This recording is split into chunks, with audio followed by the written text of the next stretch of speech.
iniciamos el movimiento de reforma moral, educativo, social, jurídico y espiritual por la vida y por la familia. Que Dios nos ayude.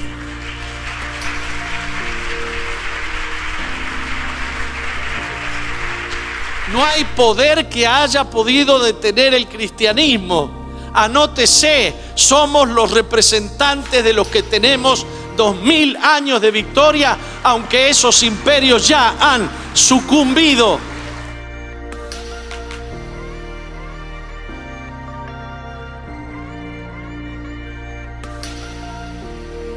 Quiero decirles que desde el punto de vista científico, ustedes pueden defender la postura provida, la postura contra la ideología de género, porque la ciencia, la cual su padre es Dios, también nos da la razón. Nuestro cerebro no está preparado para la ideología de género.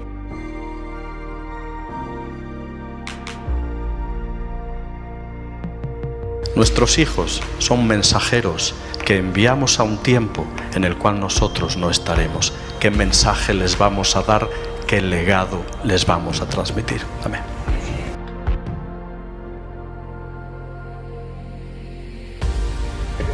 Las alteraciones citadas son patologías, no son variantes de la normalidad. Hay que tratarlas con todo respeto y profesionalidad, pero son patologías. La inmensa mayoría de las personas que sufren estas alteraciones en el desarrollo sexual no tienen tendencia a la homosexualidad. Y la contraparte, la inmensa mayoría de los homosexuales no padecen ninguna de estas alteraciones sexuales.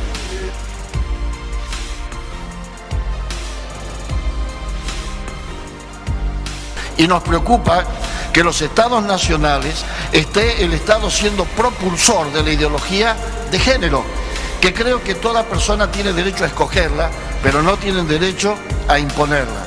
Permítanme dar un ejemplo.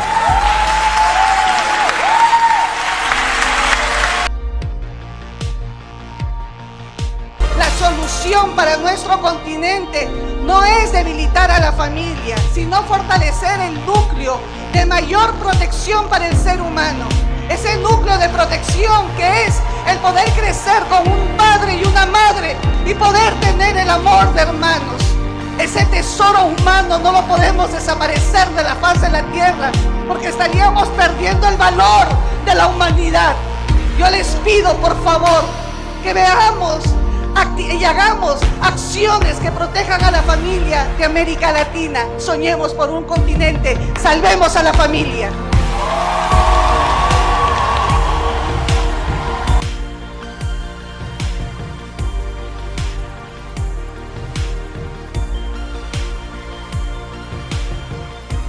La comunidad homosexual, a pesar de que suele hinchar mucho las cifras de sus miembros en cualquier país, en términos electorales es muy pequeña.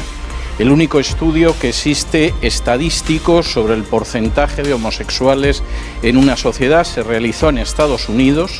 Admitía como homosexuales a cualquier persona que hubiera tenido una relación homosexual a lo largo de su vida, lo cual es ampliar mucho el abanico, y llegaba a un 1% de los varones, a un 0,5% de las mujeres. Estamos hablando de algo, en términos electorales y políticos, insignificante.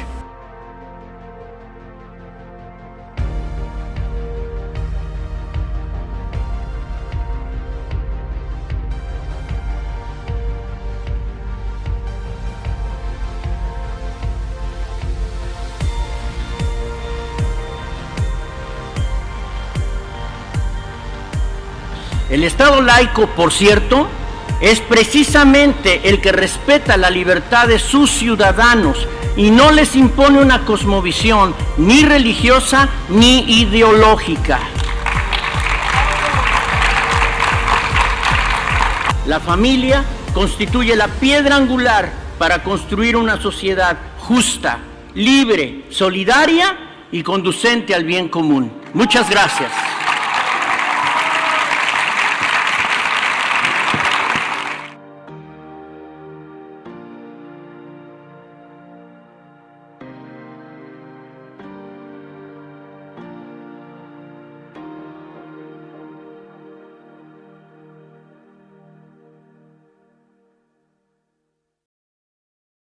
Esa circunstancia de supresión de la libertad religiosa explica también que un monarca bastante tolerante hacia judíos y musulmanes, como fue Fernando III el Santo, sin embargo, condenara a los valdenses a ser freídos en aceite.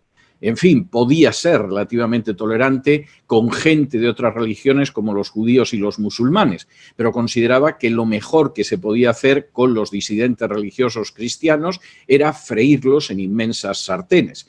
Eso explica también que, por ejemplo, en el año 1184, dentro de ese mismo espíritu, se creara la Inquisición con la intención de exterminar hasta la última persona a los cátaros y posteriormente a cualquier disidente religioso. Y eso explica, por ejemplo, que durante los siglos XII, XIII, XIV y XV, en la Europa occidental, en el occidente en esos momentos, cualquier disidencia religiosa acabará en la hoguera. Explica incluso que un artista genial como el italiano Miguel Ángel, del que el mayor investigador del Renacimiento italiano en estos momentos, Antonio Forcellino, ha descubierto hace unos años que era un protestante secreto, pues bien, Miguel Ángel pensara en marcharse al Imperio Otomano, islámico, turco, antes que quedarse en Italia porque tenía más posibilidad de encontrar tolerancia religiosa que en esa Italia católica en la que vivía. Al final todos sabemos que no tuvo más remedio que quedarse en Italia, pintó la Capilla Sixtina, aprovechó la Capilla Sixtina para soltar obscenidades sobre el papado, que en fin, el que ve la Capilla Sixtina si no está avisado no entiende, y sobre todo vivió durante toda su vida con el enorme dolor de tener que ocultar su fe. Y es que no existía libertad religiosa desde finales del siglo IV. No es difícil darse cuenta de que si no existía la primera libertad, que es la libertad religiosa, y si no existía la libertad de conciencia, por supuesto, el resto de las libertades tampoco podían existir. Y en ese sentido es maravilloso leer las novelas medievales de Walter Scott. Sigue siendo muy interesante leer la literatura medieval, pero evidentemente la Edad Media fue una época en la que la idea de libertad estaba totalmente ausente, donde cerca del 100% de la población, con la excepción por regla general de algunas personas de castas privilegiadas o de monjes, nadie sabía leer ni escribir y donde la inmensa mayoría de la población estaba adscrita a la tierra. En algunos casos no solo adscrita a la tierra, sino también al capricho del Señor. Todavía en el siglo XV, Fernando el Católico en España tuvo que insistir para que los campesinos de Cataluña no consintieran en que su señor se acostara por primera vez con la recién casada, lo que se conocía como el jus prime nocte, el derecho de la primera noche. La joven acababa de casarse con su marido, pero quien se iba a acostar con ella en primer lugar era el señor. Esta situación, que es una situación que se extendió a lo largo de más de un milenio, estamos hablando del año 385 hasta inicios del siglo XVI, un milenio largo, prácticamente un milenio y cuarto, experimentó un cambio radical con la llegada de la Reforma. Y de hecho, ese cambio no se hubiera producido jamás sin el advenimiento de la Reforma. Por primera vez en más de 1000 años, los reformadores estuvieran ubicados donde estuvieran ubicados, esos reformadores que exigían el regreso a la Biblia, que afirmaban que la única regla de fe y conducta era la Biblia, el principio de sola escritura, que insistían en que la salvación humana no derivaba en absoluto de obras, de ceremonias, de ritos o sacramentos, sino de la gracia de Dios que era recibida a través de la fe, los principios de sola gracia y sola fide, y que además volvieron a colocar a Cristo en el centro de la vida cristiana como único Salvador y como único mediador entre Dios y los hombres, el principio de solo Cristo, esos mismos reformadores alzaron la bandera de la libertad religiosa y consiguieron, a riesgo de sus vidas, en muchos casos incluso perdiéndola, que esa libertad religiosa fuera reconocida. No lo fue en todas las naciones, no lo fue, por ejemplo, en las naciones que siguieron sometidas a Roma y que sufrieron el proceso conocido como Contrarreforma, pero sí resultó indiscutible en aquellos lugares donde triunfó la Reforma. Y aquí hay otra fecha extraordinariamente importante que siempre se considera como el inicio del reconocimiento de las libertades y de los derechos humanos. La fecha es 1555 y en esa fecha se firmó la Paz de Augsburgo, en la que por primera vez desde finales del siglo IV se garantizaba la libertad religiosa en contra de lo que habían sido las intenciones del papado. Esa victoria de la libertad religiosa, por regla general, cuando se analiza la evolución de los derechos humanos, siempre se señala que el primero reconocido fue la libertad religiosa y lo fue en la Paz de Augsburgo de 1555, esa victoria de la libertad religiosa obtenida por la Reforma sería confirmada casi un siglo después con la Paz de Westfalia de 1648. Esa Paz de Westfalia significó, y esto fue un desastre para España, que España dejaba de ser la primera potencia continental, la potencia hegemónica de Occidente, pero también significó el reconocimiento de la libertad religiosa en aquellas naciones donde había triunfado la Reforma. Ese reconocimiento final de la libertad religiosa, de la libertad de conciencia, tuvo unas consecuencias extraordinarias que nuestra perspectiva de tiempo a inicios del siglo XXI quizá no nos permite comprender totalmente. Ciertamente, por ejemplo, en el caso de Isabel I de Inglaterra, pudo ser objeto de conjuras terroristas que intentaban asesinarla para sustituirla por un monarca católico. Esas conjuras fueron tejidas en varios casos por jesuitas enviados desde el Vaticano a Inglaterra, pero fueron desarticuladas en suelo inglés, y no deja de ser significativo que Isabel I de Inglaterra, a pesar de ser el objetivo de conjuras para asesinarla, no acabó con la libertad de conciencia en suelo inglés. De hecho, en su misma corte hubo nobles católicos que practicaban su religión sin ser obstaculizados para ello. Lamentablemente, esa visión, con todas las limitaciones y todos los matices que se quiera, que se daban en el reinado de Isabel I de Inglaterra, no se dieron en los dominios de su contemporáneo, el rey Felipe II de España. Los protestantes fueron exterminados y el mismo rey, presente en un auto de fe donde se quemaba a varios herejes, afirmó con orgullo, de tal manera que lo pudiera oír la muchedumbre, que él mismo llevaría la leña para quemar a su hijo en la hoguera si fuera protestante. Las consecuencias de esa visión liberticida para España fueron nefastas, pero no me voy a detener ahora en ello. Lo cierto es que la Reforma había obtenido su primera victoria en el campo de las libertades y lo había hecho en el terreno de la libertad religiosa. Un principio, por cierto, que la Iglesia Católica no reconocería formalmente hasta el Concilio Vaticano II, ya en la segunda mitad del siglo XX. Es decir, así como quien no quiere la cosa, más de 4 siglos más tarde. Sin embargo, la Reforma no se limitó a impulsar la libertad religiosa.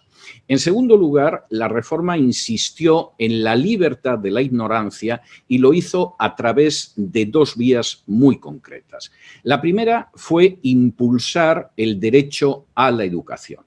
Para la Reforma no era posible seguir la vía que había conocido la Edad Media, que consideraba las estatuas de las iglesias como la Biblia de los pobres. No era posible aceptar que la población fuera analfabeta, porque en última instancia la Reforma, al regresar a la Biblia, se había encontrado, por ejemplo, con ese texto maravilloso que aparece en Josué 1:8, donde se dice que tienes que meditar en el libro de la Torá de la ley día y noche, y es imposible meditar en algo que no se puede leer. Y eso hizo que la Reforma impulsara desde sus primeros años un esfuerzo educativo sin paralelos. En 1536, menos de 2 décadas después del inicio de la Reforma, se abría en la ciudad protestante de Ginebra la primera escuela pública, obligatoria y gratuita de toda la historia, no solo de Occidente, sino de todo el planeta. Y la idea era clara: a menos que todos sepan leer y escribir, es imposible que puedan meditar en las Escrituras. Apenas una década después, en la Confesión de Fe escocesa, una confesión de fe que, como su propio nombre indica, pues abordaba temas como podía ser la Trinidad, la salvación, los sacramentos, etcétera, etcétera, se añadía además disposiciones para abrir escuelas en todos los pueblos rurales, en todas las zonas rurales, en todas las pequeñas poblaciones y para abrir universidades en las ciudades. La idea era que efectivamente la educación tenía que impulsarse y que eso era algo indispensable. A mediados del siglo XVII había denominaciones evangélicas, como era el caso de los cuáqueros, que tenía al 100% de sus miembros alfabetizados, por cierto, hombres y mujeres por igual. En el caso de otras denominaciones, la cifra no alcanzaba al 100%, pero realmente era una cifra bastante elevada para ese siglo XVI-XVII. De hecho, los peregrinos del Mayflower, que vinieron al continente americano en 1620, a inicios del siglo XVII, tenían un índice de alfabetización de prácticamente el 80% entre los varones, de prácticamente el 70% entre las mujeres. Esta situación contrastaba enormemente con aquellas tierras en las que la reforma no había podido arraigar y por el contrario se había impuesto la contrarreforma. En el caso de nuestra querida Hispanoamérica, cuando se produjo la independencia de España a inicios del siglo XIX, el porcentaje de personas que sabían leer y escribir no llegaba ni siquiera al 10%. No es que los españoles se hubieran empeñado en mantener en la ignorancia a lo que consideraban españoles de otros hemisferios. En España sucedía lo mismo. A inicios del XIX, la gente que sabía leer y escribir no llegaba al 10%. Simplemente su cosmovisión no era la de la Reforma y no tenía entre sus objetivos más importantes la libertad de la ignorancia para la gente.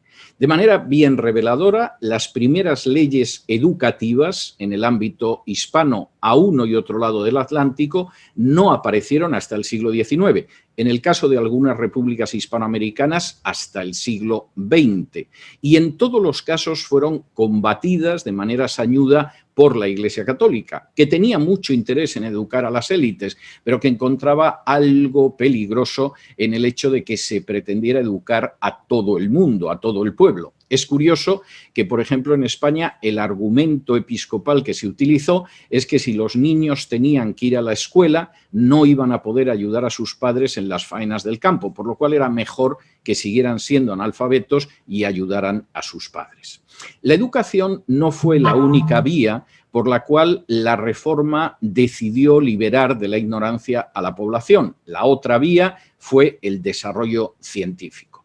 Fue el español Antonio Tobar, nada sospechoso por otro lado de tendencias izquierdistas o ateas, un personaje que tuvo una enorme relevancia en la época del régimen de Franco, el que expresó esta situación con una contundencia tremenda. En el curso de una entrevista en los años 70 decía lo siguiente: mitigue usted si quiere lo que le digo, pero creo que hay que decirlo de una vez y en voz alta.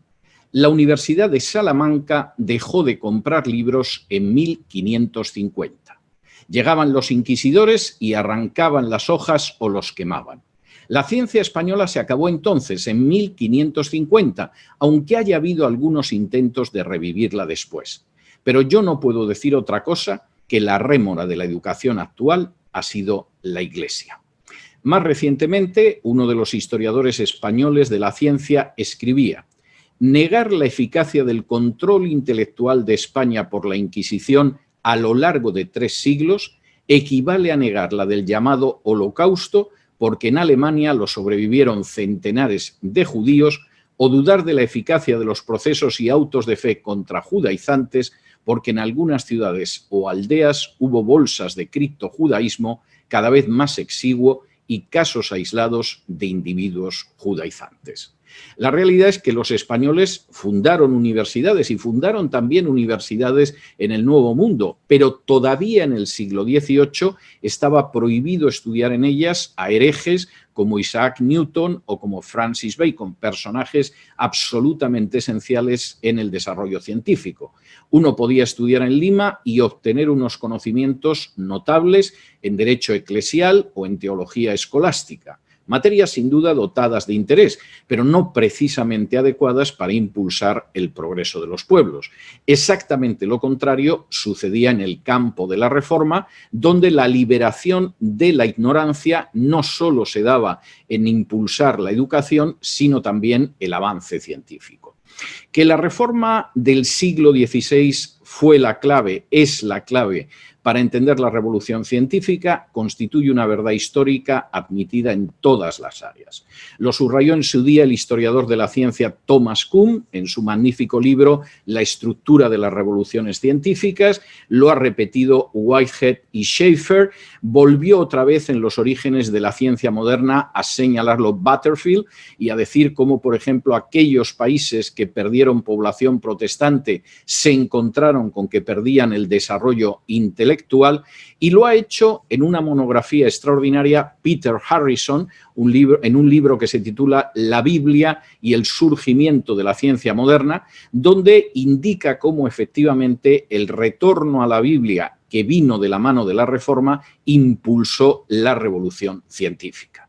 La gente que leía que tenía que observar los cielos, que tenía que mirar a las estrellas, que en un momento determinado tenía que fijarse en el comportamiento de los animales, en última instancia lo único que estaban haciendo era aplicar lo que ahora conocemos como método científico. Precisamente Hoykas, escribiendo sobre este tema, afirmó: las ciencias modernas crecieron cuando las consecuencias de la concepción bíblica de la realidad fueron plenamente aceptadas. En los siglos XVI y XVII, la ciencia fue extraída del callejón sin salida en que se había metido gracias a la filosofía de la antigüedad y de la Edad Media, y se abrieron nuevos horizontes. Hablar solamente del aporte de la Reforma al desarrollo científico nos llevaría horas. No pienso abusar así de su paciencia, pero permítanme que me detenga en algunos aspectos simplemente a título de pinceladas. El método científico es creado por Francis Bacon mediante la observación de la naturaleza y, por cierto, Francis Bacon además se dedicaba a escribir obras de teología protestante. Kepler, piadoso luterano que revolucionó las matemáticas y la astronomía, trabajando sobre la luz y las leyes del movimiento planetario alrededor del Sol, escribía también obras de teología protestante. Robert Boyle, cuya ley resulta que todavía estudiábamos algunos cuando éramos niños y estábamos en el bachillerato, no solamente fue el creador de la química moderna, es que además, apasionado protestante, contribuyó con dinero de su bolsillo a la traducción del Nuevo Testamento al turco para que los musulmanes conocieran a Jesús. John Ray fue botánico, zoólogo, pero también apologista cristiano y de su obra tomaría masivamente Linneo. Isaac Barrow fue un auténtico maestro de la óptica, fue el maestro de Isaac Newton y, por cierto, era un teólogo cuyas predicaciones resultaban tan magníficas que el primer ministro británico de la época, William Pitt, copiaba los esquemas para luego dirigirse a los parlamentarios. También era un piadoso evangélico Antony van Leeuwenhoek, el descubridor de las bacterias, y lo fue el mayor científico de toda la historia, Isaac Newton, que destacó en áreas como la óptica, la mecánica, las matemáticas, pero también la economía. Parece ser que en tiempos libres escribía libros de teología, por ejemplo, comentarios a Daniel y el Apocalipsis. También era un piadoso evangélico Carlos Linneo, al que debemos la taxonomía indispensable para el avance de las ciencias naturales. Y lo fue también Leonhard Euler, el primer científico de Suiza y extraordinario matemático, por cierto, piadosísimo calvinista. Lo fue también John Dalton, el fundador de la moderna teoría atómica, que, por cierto, abrió en el granero de su casa una escuela para enseñar a los niños pobres. La luz polarizada fue investigada por David Brewster, otro piadoso evangélico. Y por cierto, si hoy ustedes han podido echar mano de su teléfono móvil, de su teléfono celular, si han ido al ordenador para trabajar con él, a su computadora, a su laptop, o si han entrado en las redes de Internet, denle las gracias a otro convencidísimo evangélico que se llamaba Michael Faraday, porque sus obras sobre electricidad y magnetismo revolucionaron la física y son la base de los teléfonos, de los ordenadores y de las redes de Internet. Mientras esto se producía en el mundo extraordinario de la Reforma, que estaba liberando a través de la educación y del desarrollo científico a las masas de la ignorancia, lamentablemente en el campo de la Contrarreforma, Galileo era condenado a reclusión por la Inquisición y suerte tuvo. Pascal era un personaje también vigilado por la Inquisición y Descartes, el otro científico católico de esa época de importancia, decidió que era más prudente marcharse a vivir a Escandinavia, a la protestante Suecia, porque si se quedaba en Francia podía acabar en la hoguera. No andaba muy equivocado Descartes, porque en 1663 sus obras fueron incluidas, al parecer eran muy científicas, en el índice de libros prohibidos papal. Esto históricamente ha tenido consecuencias tremendas. En el año 1991, John Halley, un economista del Banco Mundial, decidió realizar un análisis sobre el trasfondo espiritual de los premios Nobel serios, es decir, excluyó los premios Nobel de la Paz, los premios Nobel de Literatura y decidió quedarse con los premios Nobel de Ciencias. Los resultados de la investigación de John Halley son verdaderamente clamorosos y reveladores. Entre el año 1901 y 1990, el 86% de los premios Nobel fueron ganados por protestantes y judíos. En el caso de los judíos, el 22%. En el caso de los protestantes, el 64%.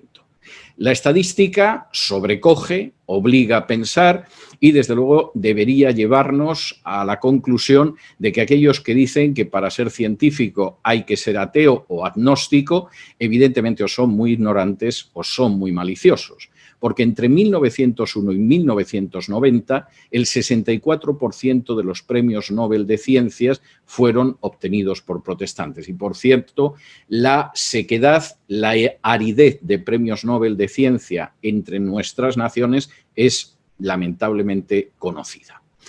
A la libertad de conciencia y a la libertad de la ignorancia, la Reforma sumó también la libertad de la pobreza. Y eso era extraordinariamente importante y resulta todavía más llamativo cuando uno tiene en cuenta que las naciones donde anidó la Reforma en los primeros tiempos eran naciones más pequeñas, menos pobladas y mucho más pobres que las potencias católicas. Pero la Reforma recuperó unos principios bíblicos que eran enormemente importantes.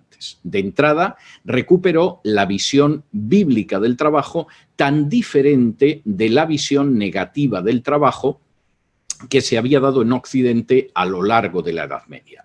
Frente a la idea de que el trabajo era un castigo de Dios relacionado con la caída, la Reforma, por el contrario, recuperó el hecho de que Adán ya se ocupaba del huerto del Edén antes de la caída y que, por lo tanto, el trabajo era bueno, por supuesto se había visto afectado por la caída, igual que la maternidad, pero formaba parte de los principios de Dios, de los objetivos, de las metas de Dios para el ser humano.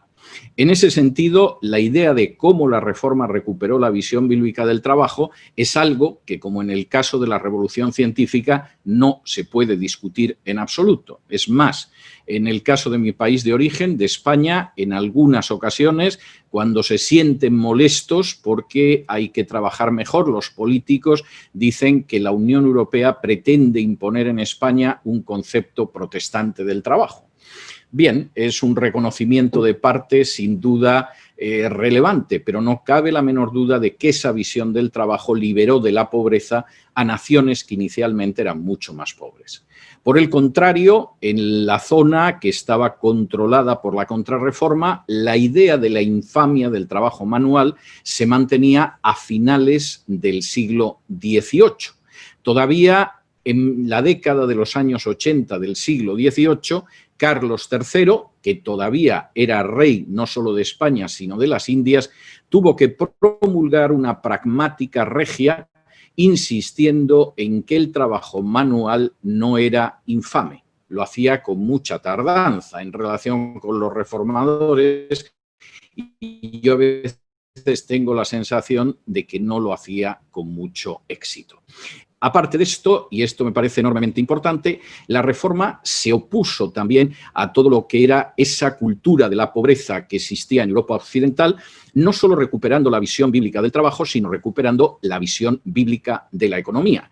Es conocido que ni la banca moderna, ni el capitalismo, ni el desarrollo industrial hubiera podido darse sin la Reforma, y no es sorprendente que empezara antes en los países reformados y que tardara en ocasiones siglos en llegar a países que habían sufrido la Contrarreforma. Incluso algunas de las lecciones bíblicas que en aquel entonces fueron recuperadas son lecciones para meditar en ellas ahora. Por ejemplo, el inmenso peligro de la deuda pública.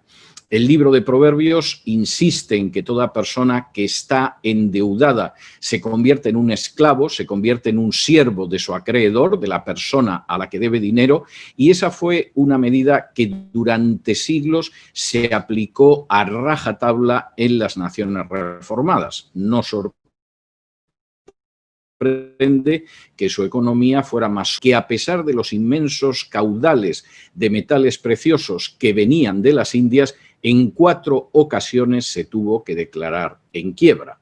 La idea de cómo tiene que llevarse la economía está muy clara en la Biblia. Cuestión aparte es que se quiera vivir a la espalda de ella. Y finalmente, dentro de ese terreno de la pobreza, la Reforma liberó de la pobreza mediante una visión bíblica de la beneficencia. El asistencialismo es algo que fue aumentando enormemente durante la Edad Media. La economía era una economía fundamentalmente de carácter señorial. La mayor parte de las personas que vivían en el curso de la Edad Media eran siervos adscritos a la gleba, a la tierra, en beneficio de un señor, que podía ser un aristócrata civil o podía ser, por ejemplo, un obispo o el abad de un monasterio, y esto ocasionaba en periodos de hambrunas situaciones desesperadas. Para evitar sublevaciones campesinas, que aún así se produjeron a lo largo de la Edad Media, se fue desarrollando un asistencialismo que se conocía popularmente como la sopa boba de los conventos, es decir, un asistencialismo de dar de comer al menos a aquellas personas que se encontraban en una situación de indigencia extrema.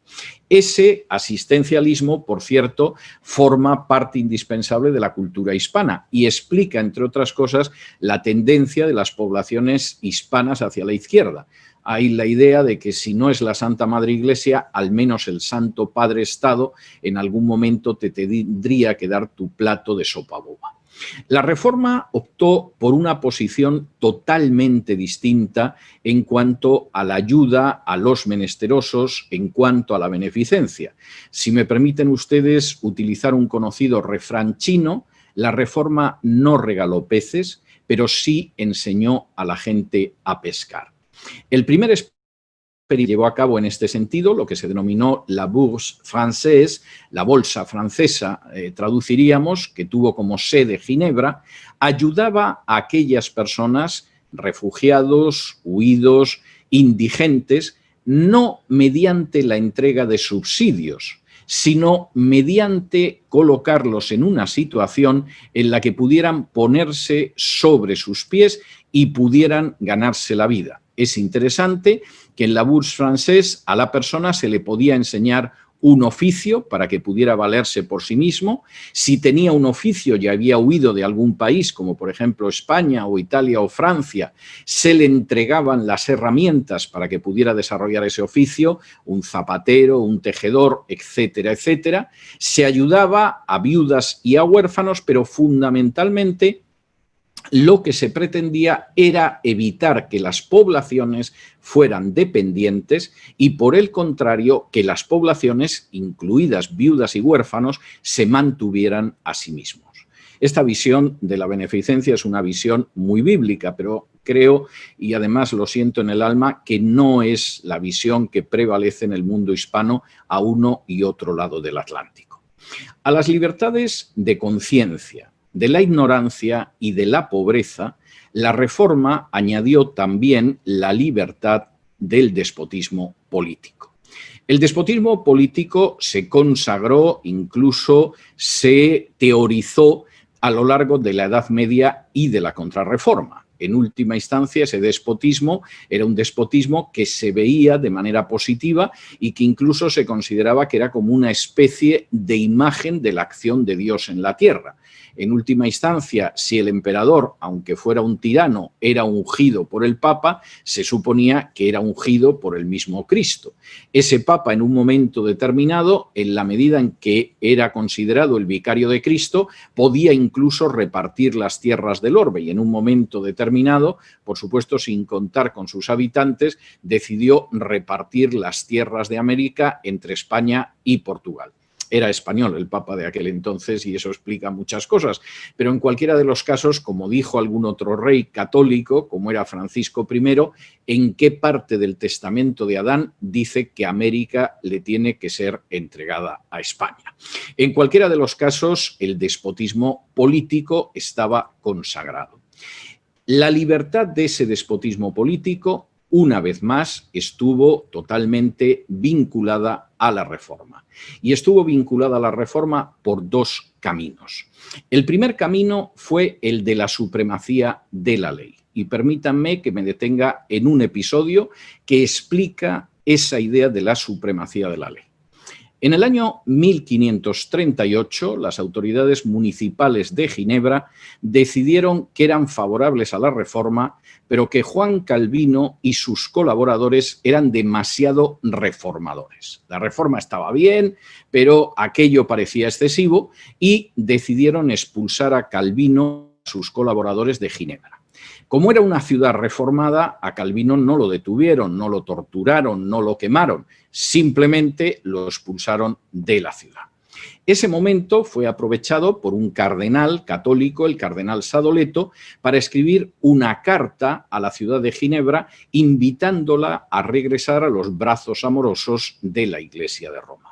Y, por supuesto, los gobernantes de la ciudad de Ginebra habían expulsado a Calvino y a sus colaboradores, pero eso no quiere decir que fueran del todo estúpidos, y solicitaron a Calvino, que estaba en el destierro, que respondiera a la carta del cardenal Sadoleto.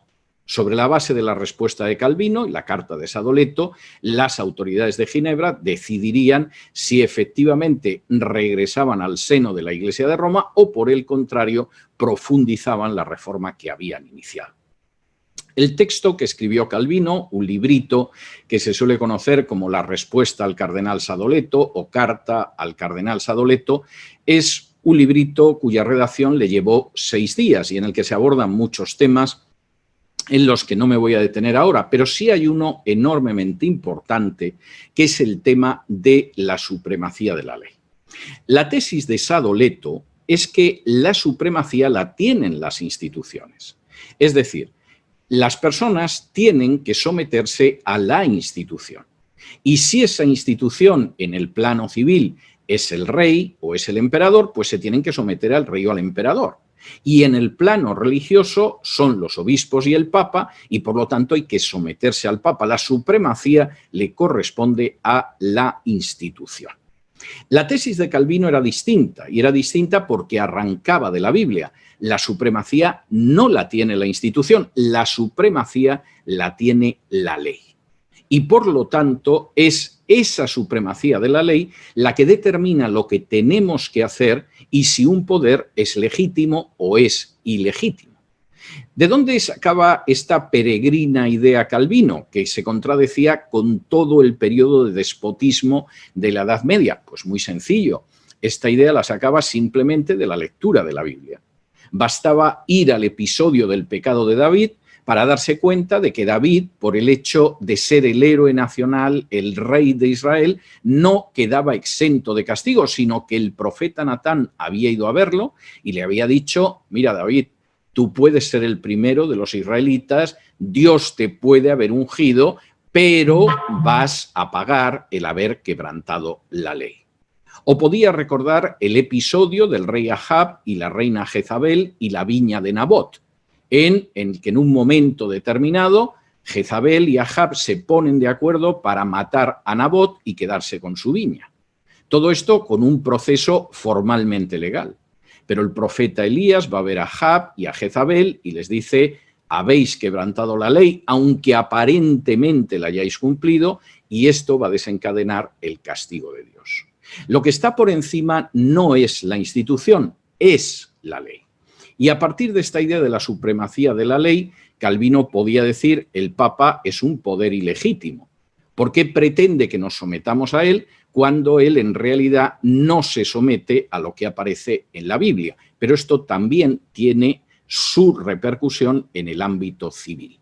Y es algo tremendamente importante. Por cierto, quiero decir que en esa controversia entre el cardenal Sadoleto y Calvino, las autoridades de Ginebra consideraron que Calvino tenía toda la razón y lo llamaron para que regresara del destierro.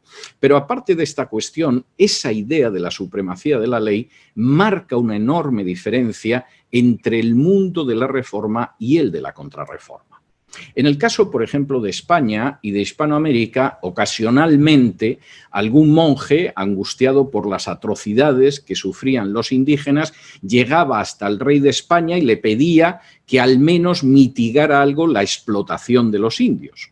Y el rey de España, por eso de no perder su alma, lo escuchaba y, en fin, impulsaba alguna ley que mitigaba algo la explotación de los indios. Pero cuando esa ley llegaba a las Indias, el virrey de turno colocaba la ley sobre su cabeza y decía: se acata, pero no se cumple.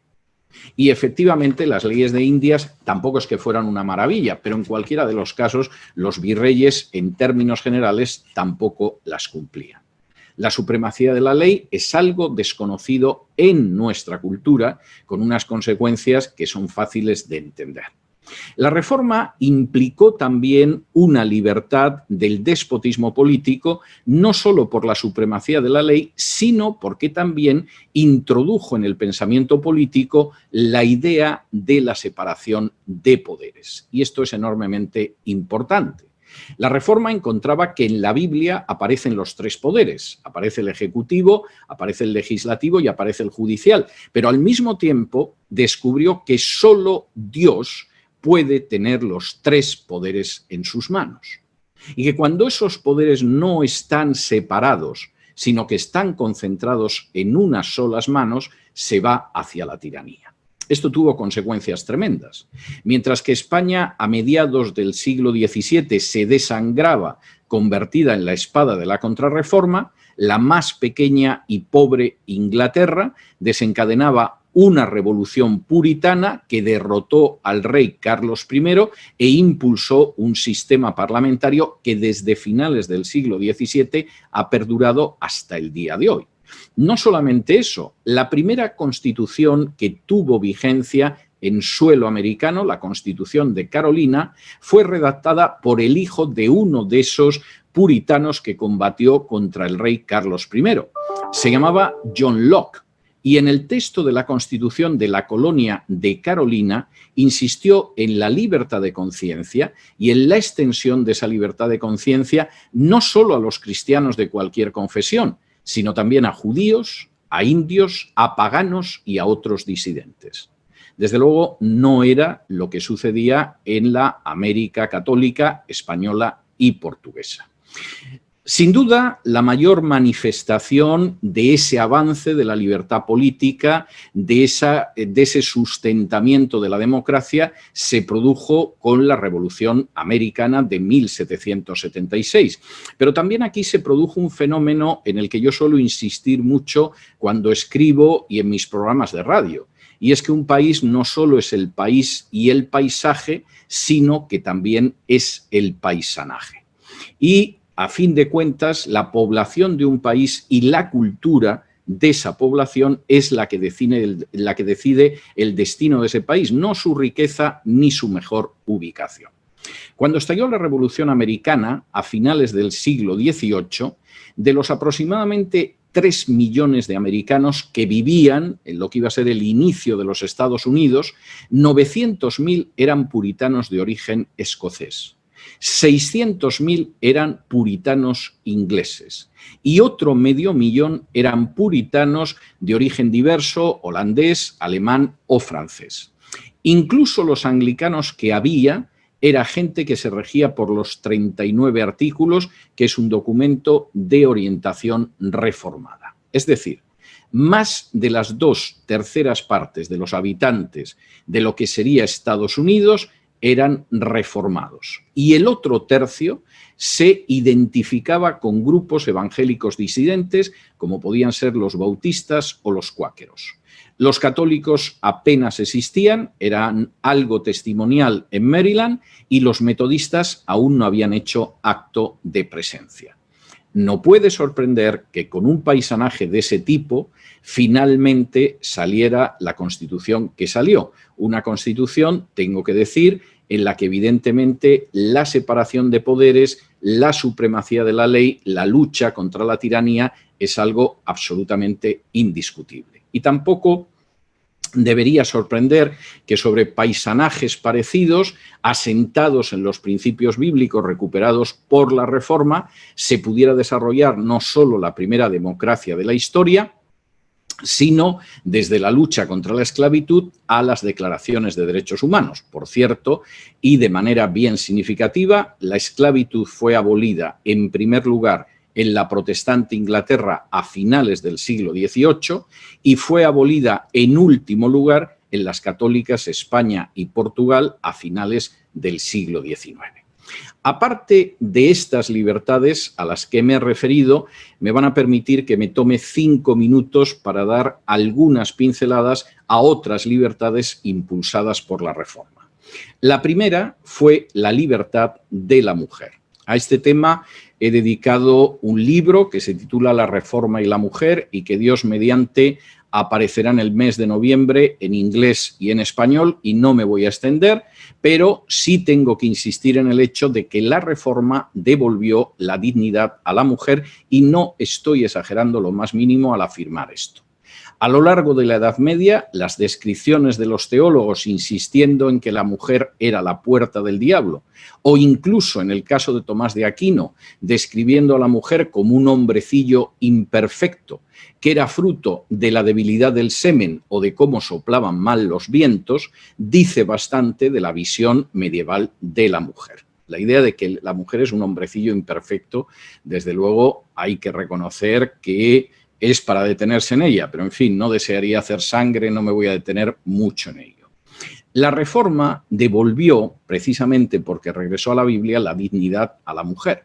La mujer de pronto comenzó a cantar, a adorar y a estudiar la Biblia al lado del varón. Y de manera prácticamente inmediata aparecieron generaciones de mujeres que se educaban, que escribían, que componían y que incluso se ocupaban de tareas eclesiásticas como la evangelización o la enseñanza. Incluso en periodos de gran persecución, como fue la persecución de los protestantes a manos de Luis XIV de Francia, llegaron a ejercer tareas de pastorado.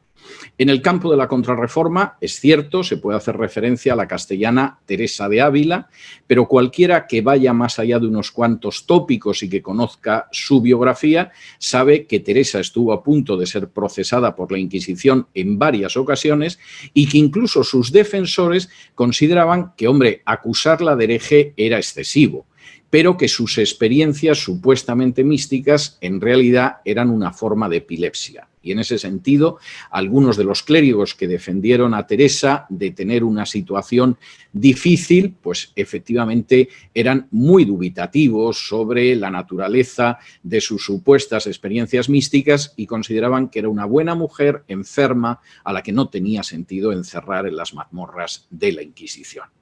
La segunda libertad, en este sentido, que fue unida a la Reforma, aparte de la libertad de la mujer, fue la libertad de la idea de pecado venial, teniendo en cuenta que entre esos pecados veniales está el hurto y la mentira. Hurto y mentira que sumados deriva en corrupción, uno de los grandes problemas de nuestras culturas, donde ni el hurto ni la mentira tienen un especial valor, salvo cuando somos la víctima de ello.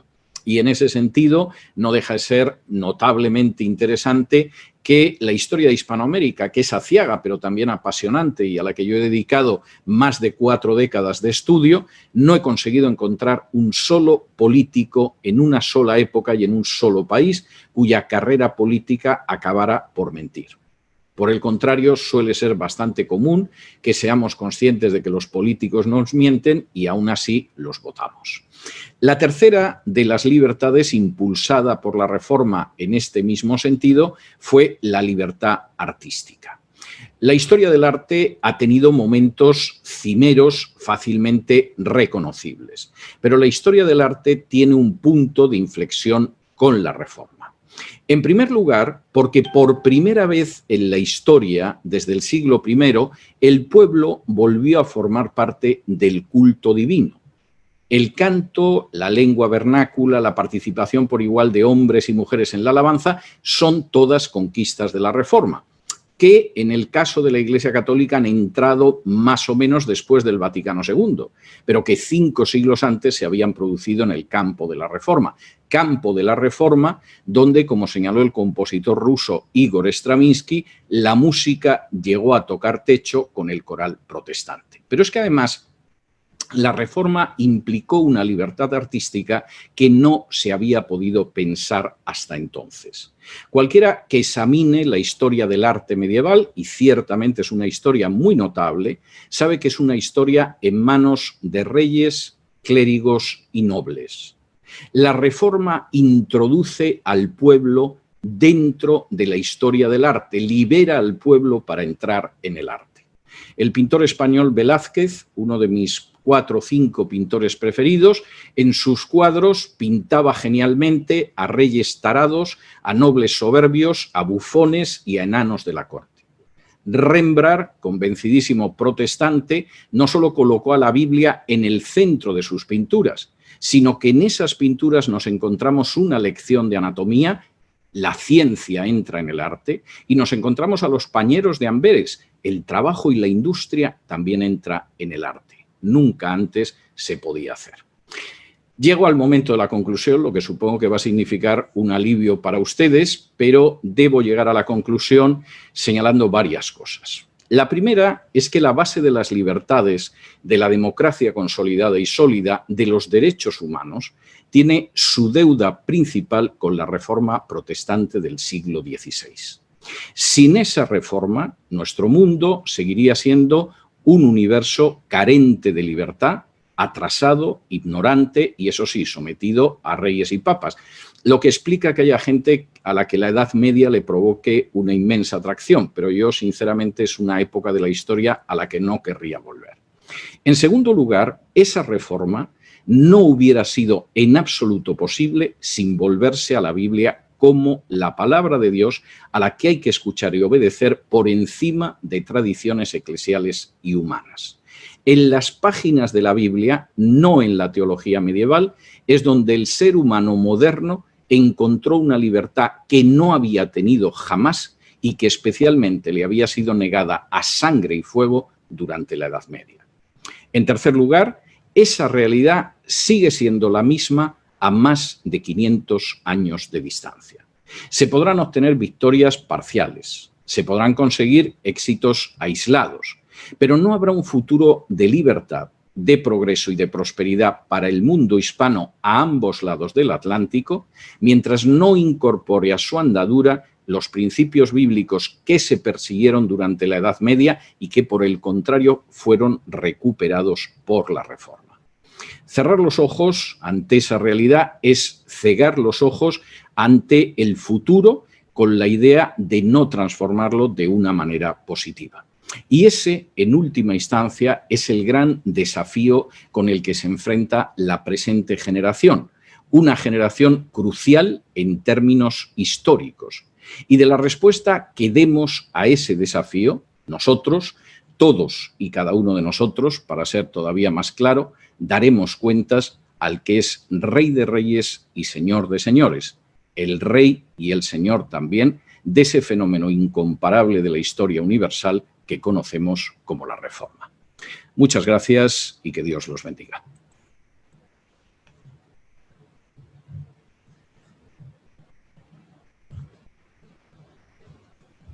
Le vamos a dar ahora la palabra a nuestro querido Pablo para que nos ayude con las diferentes preguntas que han llegado y algunas otras que hemos preparado, pero le damos la voz.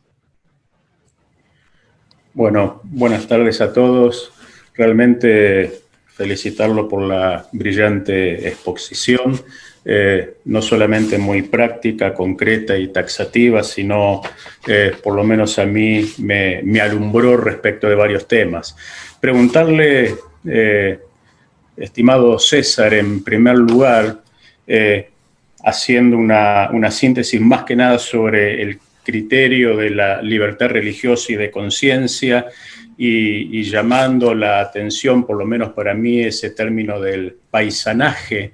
¿Cómo usted entiende que, para contextualizar su charla, que el actual gobierno americano de la administración Trump está redescubriendo y revalorizando esos mismos principios que fundaron su nación a través de la obra de los puritanos, y cómo es su visión de la defensa que están haciendo de esas libertades y el impacto que puede tener para Latinoamérica en este tiempo?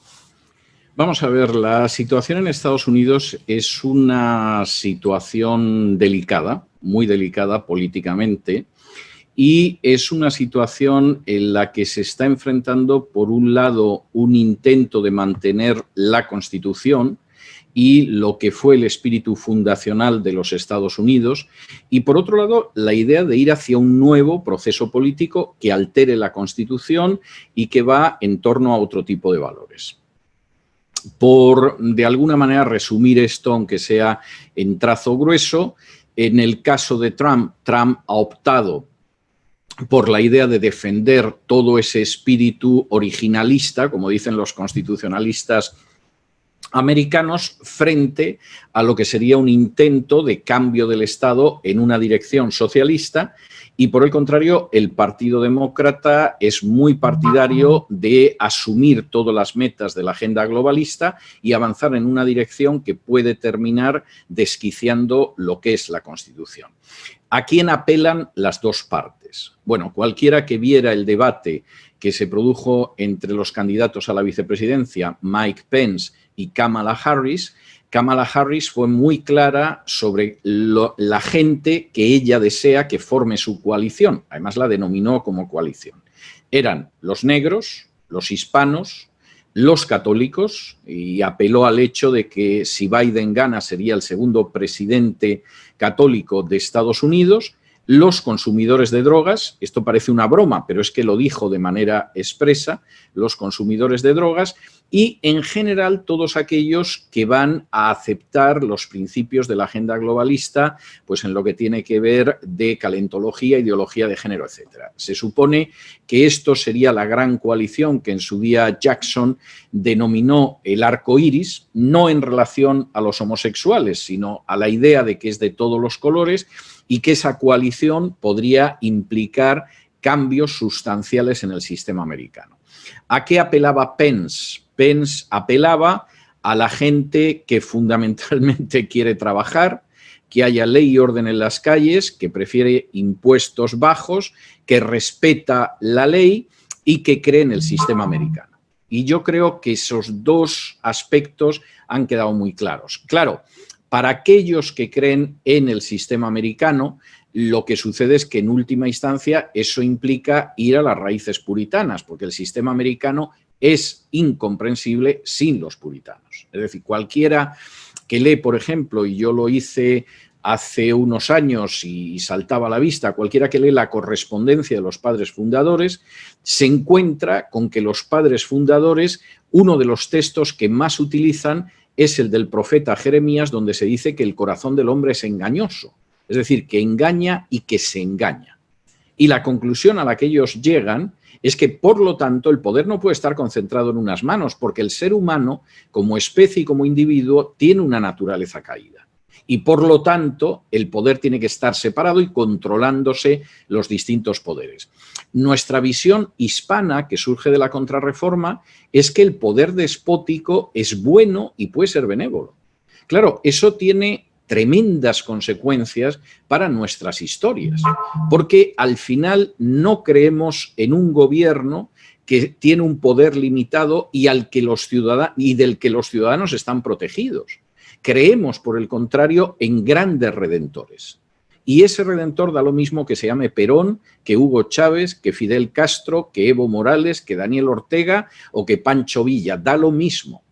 Hay una tendencia a pensar que efectivamente puede haber un hombre providencial que salve al país, en vez de pensar que no, que el país es una cuestión colectiva de libertad y que hay que cuidarse de los que gobiernan, porque el hombre tiene un corazón engañoso que engaña y se deja engañar. Y ese es un elemento ahora mismo que efectivamente en Estados Unidos se está enfrentando a cara de perro. Esto era impensable hace 40 o 50 años en Estados Unidos, hace 30 años. En estos momentos es el tema de las elecciones. Y el que no conoce bien el sistema americano comete unos errores de juicio cuando lo enjuicia tremendos. Voy a poner otro ejemplo porque me parece importante. Todo el mundo sabe que hace apenas unas horas ha entrado una nueva magistrada en el Tribunal Supremo, que es Amy Barrett. Bien, Amy Barrett ha provocado reacciones de entusiasmo loco y de odio loco en los dos extremos. Y curiosamente esos dos extremos ni entienden a Amy Barrett, ni entienden lo que es el Tribunal Supremo, ni entienden lo que es la Constitución americana. Los que están en el odio loco están en el sentido de que los cambios que queremos hacer por encima de la Constitución, esta mujer nos los va a tapar. Y los que están en el entusiasmo loco piensan lo mismo que los otros, que los jueces en el Supremo tienen como misión no aplicar la ley, sino cambiar la ley a su capricho. Y como es una señora que va a misa, va a cambiar la ley a nuestro capricho. Bueno, pues van a llorar mucho, porque Amy Barrett no está en ninguna de esas dos posiciones. Amy Barrett es lo que en Estados Unidos se conoce como originalista, que en España o en Hispanoamérica llamaríamos constitucionalista. Es decir, yo voy a defender la ley y la Constitución, y ustedes no van a cambiar la Constitución porque se les antoje. Ni unos ni otros. Yo voy a aplicar la ley. Y eso es algo muy difícil de comprender para una mentalidad hispana, porque en la mentalidad hispana la idea es que cambiamos los jueces y hacemos lo que queremos con la ley y la Constitución. Pero eso es algo que choca totalmente con la idea de la Constitución americana, que cree en la supremacía de la ley. Y el juez lo que hace es aplicar la ley y respetar la Constitución y respetar la supremacía de la ley. No, como estoy en el Tribunal Supremo, hago lo que quiero según mis simpatías religiosas, políticas o sociales. No. Eso va en contra del principio de la supremacía de la ley. Y Barrett es una buena noticia porque es una persona que va a respetar la ley y va a respetar la legalidad. Y va a ser una barrera frente a los intentos de retorcerle el brazo a la Constitución. Pero es muy difícil de entender desde una mentalidad hispana, yo lo sé. En el contexto, doctor Vidal, de la última asamblea de la OEA, de la 50ª asamblea, en la cual se estableció el 27 de octubre como el Día de la Libertad Religiosa, y también en atención a la Declaración de Ginebra, que a instancia de Estados Unidos y Brasil fundamentalmente establecieron el deber de proteger la vida desde la concepción, Una pregunta muy concreta y que obviamente estas dos declaraciones también significan el quehacer de la Iglesia, están haciendo, y es la siguiente: ¿cómo nosotros podemos entender la democracia cristiana tanto en Europa y en América, y cuál debería ser el aporte a la formación de esa democracia? Bueno, vamos a ver, yo creo que me he referido a ello en el curso de lo que ha sido esta exposición. La democracia no solamente es ir a votar cada 4 o 5 años, la democracia implica creer en una serie de principios como es la separación de poderes, como es evitar el despotismo político, como es en un momento determinado afirmar la supremacía de la ley y que todos jugamos con las reglas de la ley, no intentamos estar continuamente chapoteando en el fraude de ley, y esos elementos son enormemente importantes, y a través de esas vías democráticas se puede avanzar precisamente en cuestiones como las que usted mencionaba. Por cierto, en la OEA, donde dentro de una mentalidad muy hispana han intentado forzar la inclusión de la ideología de género en las distintas naciones en contra de su soberanía nacional a través de lo que serían los tribunales. Y hay toda una discusión jurídica, doctrinal, que se ha llevado por parte de jueces del Tribunal de Derechos Humanos de la OEA, donde pretenden que ese tribunal va a decidir cuáles son los derechos humanos, cómo se aplican, y todos los estados, independientemente de lo que piense la población de esos estados, tienen que aceptar esas sentencias. Y, por supuesto, apunta de manera directa a imponer la ideología de género en toda Hispanoamérica. Eso es no respetar el principio de supremacía de la ley, y eso es tener la visión de que los jueces, en vez de aplicar la legalidad, se dedican a utilizar su puesto como juez para imponer a la sociedad algo que la sociedad no ha decidido democráticamente. Y eso es enormemente grave, pero está muy unido a una tradición que no es la tradición jurídica reformada, y que por el contrario impone, porque al final la supremacía de la ley está ahí, pero ya buscaremos cómo le damos la vuelta, o como dice el conocido refrán español, echa la ley, echa la trampa, ¿no? O sea, seguro que encontramos una trampa para poder bordear la ley. Claro, esas noticias que usted da son muy buenas, y si conseguimos que el principio de supremacía de la ley efectivamente sea respetado de manera creciente, bueno, pues ahí tenemos un valladar. Si por el contrario los jueces van a hacer lo que quieran, que además lo desarrollan dentro de la teoría jurídica, o sea, yo he leído a alguno de los jueces, me horrorizaba lo que escribía, pero tengo que reconocer que lo desarrollaba con cierta apariencia, pues evidentemente se acabó la democracia y va a ser muy complicado defenderse frente a ciertas ofensivas como las de la agenda globalista en general y la ideología de género en particular.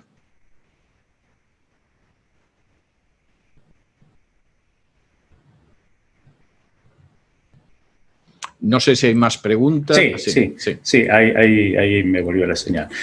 Fue muy clara la exposición en cuanto a las libertades que la reforma protestante propició y de la cual gozamos cada uno de nosotros. Uno de los oyentes nos preguntan concretamente ¿por qué entonces el común denominador de las personas cree que la división de poderes se debe a la Revolución Francesa y qué vinculación tiene esto con la herencia de la reforma que usted mencionó?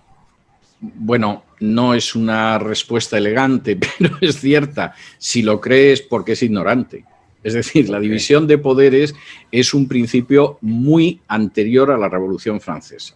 Es decir, aparece en Calvino. O sea, Calvino ya lo teoriza en la institución de la religión cristiana, la idea de los poderes y cómo esos poderes, el único que puede tener todos en sus manos es Dios, pero jamás el ser humano. Aparece durante todo el siglo XVII en distintos autores de trasfondo reformado, a uno y otro lado del Canal de la Mancha, tanto en Inglaterra y Escocia como en Francia. Eso es anterior, bastante anterior a la Revolución Francesa. Y, por supuesto, aparece en Locke, que es anterior a la Revolución Francesa y que algunos consideran el padre del liberalismo, pero no en el sentido del liberalismo norteamericano, sino en el sentido del liberalismo clásico europeo. Y, por supuesto, aparecen los padres fundadores, que son también anteriores a la Revolución Francesa. La Revolución Francesa es un fenómeno muy complejo, ¿eh? Y primero, la Revolución Francesa partía de una gran desventaja sobre las revoluciones puritanas inglesas y sobre la Revolución Americana, y era el paisanaje. Y en ese sentido, pues la Revolución Francesa se movía con una población educada de otra manera, y que eso terminara en un baño de sangre no es en absoluto imposible de comprender. Es lógico, porque al final el paisanaje, con la cultura que tiene incorporada, pesa mucho. Pero la Revolución Francesa hubo avances en los que pretendió seguir lo que se había hecho en Estados Unidos y lo que se había hecho en Inglaterra. Que se les fuera de las manos es otro cantar. Es decir, uno de los iniciadores de la Revolución Francesa fue el Marqués de Lafayette, que combatió al lado de Washington durante la Guerra de Independencia Americana, y que efectivamente creía que el sistema americano, aunque con una monarquía, podía ser un sistema de libertades que se pudiera implantar en Francia. Claro, no todo el mundo era tan moderado, ni tan educado, ni tan formado como Lafayette. Y efectivamente aquello se desbordó. Pero si acaso sucede todo lo contrario, la Revolución Francesa sí que intenta copiar muchos aspectos, primero de las revoluciones puritanas y inglesas, y después de la Revolución Americana. Y de hecho, el libro de la Ilustración francesa, que se supone que es el entramado institucional de lo que va a ser la Revolución Francesa en términos políticos, que es del Esprit des lois de Montesquieu, el espíritu de las leyes, se basa en la descripción del sistema británico y la separación de poderes. Y, por ejemplo, el famoso opúsculo sobre qué es el tercer estado del abate Sieyès, otro de los miembros de la Asamblea Nacional con que se inicia la Revolución Francesa, donde se describe cómo tiene que ir avanzando esa revolución, sostiene que sin separación de poderes no hay constitución. Es algo que también ha tomado de los ingleses y de los americanos. O sea, intentar colocar el inicio de eso en Francia, sinceramente es erróneo. Es muy anterior e incluso es siglos anterior. Ok, una pregunta más, doctor Vidal, agradeciendo su tiempo. Me quedó grabada la famosa sopa boba. En ese contexto tenemos una pregunta que obviamente, respetando la herencia de la contrarreforma, para Latinoamérica, en el entorno de esta pandemia que estamos atravesando de COVID-19, ¿usted considera que varios de nuestros gobernantes, usando la emergentocracia, pueden pretender, y de hecho en algunos países aparentemente sucede, violar las libertades personales? Eso es como si me pregunta si a estas alturas, que son las 3:15 de la tarde en Miami, luce el sol. O sea, pues claro, es evidente. O sea, no, es algo que, vamos a ver, hay que hacer juicios matizados según el país, según el gobernante, etcétera, etcétera. Pero yo creo que eso es absolutamente indiscutible.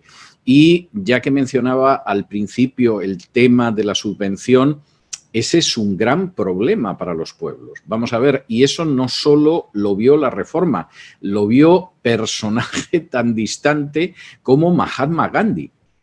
Mahatma Gandhi insistía en que cuando la política es una política de subsidios, de subvenciones, asistencialista, el pueblo no salía adelante, se acostumbraba a vivir de esa manera. Y él era un enemigo jurado de que esa política se siguiera en la India, que era un país bastante atrasado desde muchos puntos de vista, pero él se daba cuenta de lo que eso significaba. El problema, además, es que cuando el paisanaje ha sido educado en siglos en esa visión, pasar a una visión que generalmente es de extrema izquierda, que le dice que de alguna manera lo que es la sopa boba de los conventos se va a convertir en el subsidio mensual de los gobiernos, es muy fácil, porque psicológicamente la cultura apunta en esa dirección. Pero eso es malísimo para los pueblos. Permítame que le cuente una anécdota que me contó una señora que es ciudadana americana, pero procedía de otro país. Cuando ella llega a los Estados Unidos, decide, como una forma de voluntariado, cuando era simplemente una residente, ayudar a una institución que daba paquetes de comida. Entonces, la gente que se había quedado en el desempleo, que no tenía empleo, se le daba un paquete de comida. Y entonces esta mujer me decía, ella lo decía con mucha pena porque era hispana y a mí me causaba también mucha pena porque yo también soy un hispano. Me decía, dice, mire usted, los anglos en el momento en el que tenían trabajo dejaban de recoger el paquete de comida. Dice, de pronto tú les llamabas y le decías, señor Smith, ya puede venir a recoger su paquete de comida. Y decía, no, porque esta semana ha encontrado trabajo en una gasolinera, dé usted ese paquete de comida a otra persona que lo necesitará más. Y tú le decías, pero señor Smith, venga a recoger el paquete de comida, si ya lo tenemos hecho ya a su nombre. Y te decía, no, no voy a recogerlo porque se da la circunstancia de que eso le puede aprovechar a otro. Yo ya tengo trabajo, voy a salir adelante. Dice, nunca me mintió un anglo con la gente que había en la casa. Dice, podían ser pobres, pero si había 3 personas eran 3. Si había 4 eran 4. Si había 5 era 5. Dice, bueno, los hispanos te seguían recogiendo los paquetes. Generalmente te mentían y te decían que había más gente de la que había en la casa. Dice, y un día tuve la inmensa pena de que una de las personas que venía, dice que era hispana, veo que no está allí y que no estaba repartiendo paquetes conmigo. Y entonces le preguntó a la supervisora qué pasaba y dice, bueno, es que la hemos tenido que echar porque hemos descubierto que robaba. Eso es el paisanaje. Ahora, el paisanaje no está inclinado genéticamente a ser así. Es un proceso de educación cultural. La prueba es que esa mujer procedía de un paisanaje así y, sin embargo, se adaptó inmediatamente a la cultura americana y ella veía como malo y como bueno lo que hubiera visto un norteamericano medio. O sea, la gente no lleva en los genes, ni en la sangre, ni en la raza el ser de esa manera. Es un proceso de educación y de culturización de esa gente. Y de ahí el papel tan importante de la reforma en ese terreno. Porque efectivamente al recuperar valores bíblicos no solo se cambia a las personas, se cambia a la sociedad. O sea, ¿alguien se imagina lo que pasaría en Hispanoamérica si la mayor parte de la población en un país se rehusara a mentir? Es decir, considerara que no se puede mentir, ni siquiera mentiras pequeñas. ¿Alguien se da cuenta de lo que sería que en Hispanoamérica la mayoría de la población de un país, y añado España además sin ningún género de dudas, decidiera que no se puede hurtar, que hurtar no está bien? Bueno, pues eso significaría un cambio social como no se ha conocido en 500 años.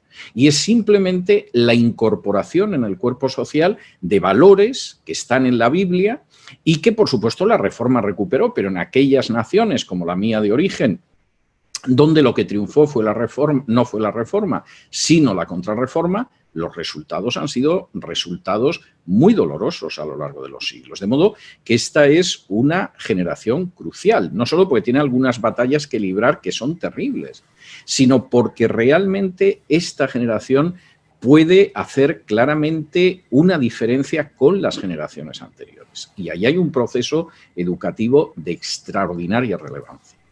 Una última pregunta, abusando de su tiempo, doctor Vidal. Nos dicen, ¿qué opina usted acerca de la tesis de Brad Gregory respecto a la secularización y el relativismo como una consecuencia indirecta o no deseada de la reforma a partir de temas teológicos no resueltos? A mí eso me parece imposible. Es decir, vamos a ver, es como si alguien me dice que qué opino de la tesis de todos los que se reunieron a comer en el restaurante y decidieron ayunar.